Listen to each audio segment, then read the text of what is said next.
जरिए से लोगों की जिंदगियों में ऐसा इख्तिलाफ और ऐसी तब्दीली बर्पा की है अल्लाह कि अहकामात की अजमत इस काम के जरिए से पैदा हुई। और कैसी पैदा हुई? अल्लाह अकबर कि मरकज में कारगुजारी आई कि लोगों ने 18 साल की नमाज की कदर और 20 साल की ज़कात की कदर।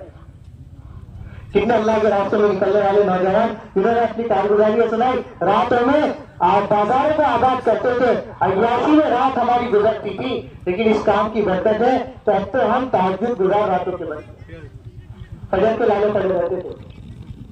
तो अहकामात की अजमत कि मैं सब कुछ छोड़ सकता हूं, अल्लाह का हुक्म नहीं छोड़ सकता, मेरी नमाजें नहीं छूट सकती जो कि अल्लाह का सबसे बड़ा हुक्म। अब रास्ते में निकले अल्लाह के एहसास पैदा हुआ तो नमाजों की कदर कर रहे, तय कर रहे मेरी कोई नमाज नहीं छूटी। इतना बड़ा अल्लाह का हुक्म। हुजूर सल्लल्लाहु अलैहि वसल्लम को ताइफ में पत्थर मारे गए और आपकी जूतियां खून से भर गई, आपने बदवा नहीं की, मगर गज़वा खंदक के मौके पर जब आपकी असर की नमाज कज़ा हुई तो आपने बदवा की, ए अल्लाह इनके घरों को और इनकी कब्रों को आग से भर दे कि इनकी वजह से हमारी नमाज कज़ा हो। अहकामात के हमारे हिंदुस्तान में पंजाब के इलाके में एक बड़ी कंपनी थी, बिरादरान वतन अक्सर थे, उसमें कुछ मुसलमान थे। तो मैनेजर ने पाबंदी लगा रखी कि नमाज के वक्त में कोई मुसलमान नमाज पढ़ने के लिए नहीं जाए। तो जितने मुसलमान थे नमाज छोड़कर वहां काम करते थे, यहां तक कि जुमा भी छोड़ देते।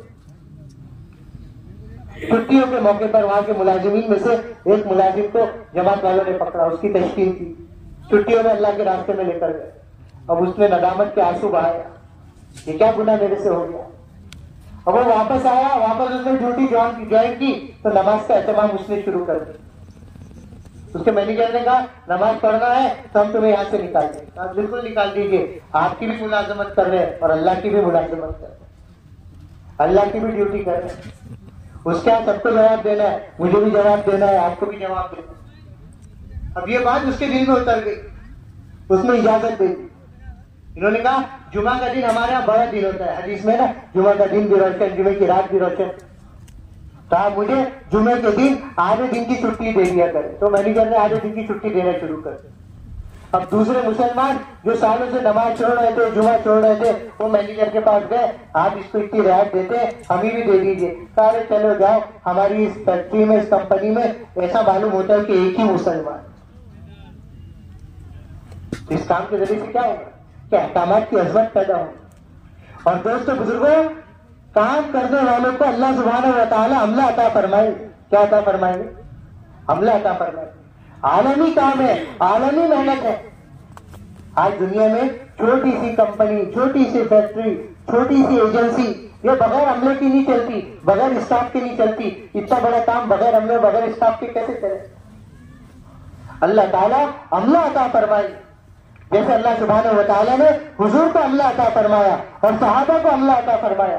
भाई आप बताओ, ये इतना मजमा यहाँ पर बैठा हुआ है, ये अमला जो है क्या बगैर मेहनत के आ गया? अरे मेहनत हुई तभी तो अल्लाह ने अमला बनाया है। और आपके जरिए से पता नहीं अल्लाह कितनों को तैयार करेगा और अल्लाह सुब्हानहू व तआला कितनों को खड़ा करेगा और कैसे अल्लाह ताला अमला अता फरमाए। उमर बिन साद रजी अल्लाह अन्हु को हज़रत उमर रजी अल्लाह अन्हु ने हिम्स का गवर्नर बनाया। मालदार मुसलमान वहां पर थे, 1 साल हो गया उनकी कोई कारगुजारी नहीं है, तो उमर रजी अल्लाह अन्हु परेशान हो गए। उमर रजी अल्लाह तआला अन्हु ने खत लिखा उमर बिन साद रजी अल्लाह अन्हु और कहा मेरा खत मिलते ही वापस आ जाना मदीना मुनव्वरा। खत मिला अमीरुल मोमिनीन का, पैदल वापस आए मदीना मुनव्वरा। 1800 किलोमीटर का सफर। कितने किलोमीटर का सफर? 1800 किलोमीटर का। बाल बढ़ गए, नाखून बढ़ गए। उमर रज़ी अल्लाह अन्हु ने कहा तुम हिम्स के गवर्नर थे, ये कैसे जालिम लोग हैं, उन्होंने तुम्हें सवारी भी नहीं दी। कहा उमर उन्हें बुरा भला मत कहिए, वहां के लोग तो नमाजी लोग थे। कौन से लोग? नमाजी, हमको बुरा भला मत। कहा क्या हुआ? ज़कात के माल का क्या हुआ? कहा मालदारों से ले लिया, गरीबों को तकसीम कर दिया। उमर रज़ी अल्लाह अन्हु ने कहा लंबा सफर करके आए हो, थके हारे हो, जाओ अपने घर में जाकर आराम करो।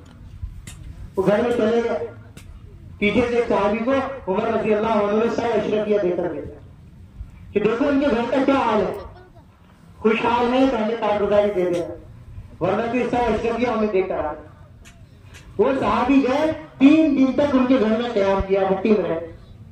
कहने लगे 3 दिन तक एक रोटी पकती थी, आधी मियाँ बीवी खाते थे, आधे मेहमान को देते। 3 दिन के बाद ये वापस आने लगे। मेहमान नवाजी 3 दिन की होती है, तो सब अशरफिया हमें दे दिया, तो नहीं हमें इसकी जरूरत नहीं। तो ने कहा रख लो, मुस्तहिकीन तक पहुंचा देंगे, और जल्दी से मुस्तहिकीन तक पहुंचा दिया। कुछ दिनों के बाद उमर रजी अल्लाह अन्हु ने बुलाया, कहा अशरफियों का क्या किया? कहा कदम तुम्हारे आखिरा, आखिरत की तैयारी के लिए भेज दिया, गरीबों को दे दिया। उमर रजी अल्लाह अन्हु ने कहा हम तुम्हें वापस सिंध का गवर्नर बना देगा, बिल्कुल कबूल नहीं करूंगा, न तुम्हारे लिए न किसी और गवर्नर और खलीफा के लिए। वहां की यहूदी से मैंने सब बात कह दी, इससे मुझे डर लगता है। चले गए। कुछ दिनों के बाद इनका इंतकाल हुआ, उमर बिन साद रजी अल्लाह अन्हु। तो उमर रजी अल्लाह तआला अन्हु, उनका जनाजा तैयार हुआ, तो आप खड़े हुए, कहा सब दुआएं मांगो, अपनी अपनी मुरादें मांगो। किसी ने कुछ मांगा, किसी ने कुछ मांगा, किसी ने कहा अल्लाह मुझे हरमैन की खिदमत के लिए कबूल फरमा, किसी ने कहा मुझे हाजियों की पानी पिलाने की खिदमत के लिए कबूल फरमा। उमर रजी अल्लाह अन्हु ने कहा तुम सब अपनी दुआओं से फारिग हो गए? कहा अपनी दुआओं से फारिग हो गए। उमर रजी अल्लाह अन्हु ने अब दुआ के लिए हाथ उठाया, और उमर रजी अल्लाह अन्हु ने दुआ मांगी, ए अल्लाह मैं तुझसे दुआ मांगता हूँ कि तू मुझे उमैर बिन साद जैसा भर भर के अमला अता फरमा, जो मैं मुसलमानों के लिए और दीन के काम के लिए इस्तेमाल। तो जब ये मेहनत होगी, अल्लाह सुब्हानहू व तआला काम करने वालों को अमला अता फरमाए, जो अमला सारे आलम में जाएगा और दुनिया के कोने कोने में जाएगा, और इस अमले के जरिए से अल्लाह का दीन सारे आलम में और सारी इंसानियत में जिंदा हो। इसकी हिफाजत है, इसके असरात है। फरमाते थे काम की बरकत से अल्लाह सुब्हानहू व तआला काम करने वालों को इज्जत अता फरमाए। हाँ, कोई इज्जत का तालीम ना हो, क्योंकि बदनीयती से कोई इस्लाम में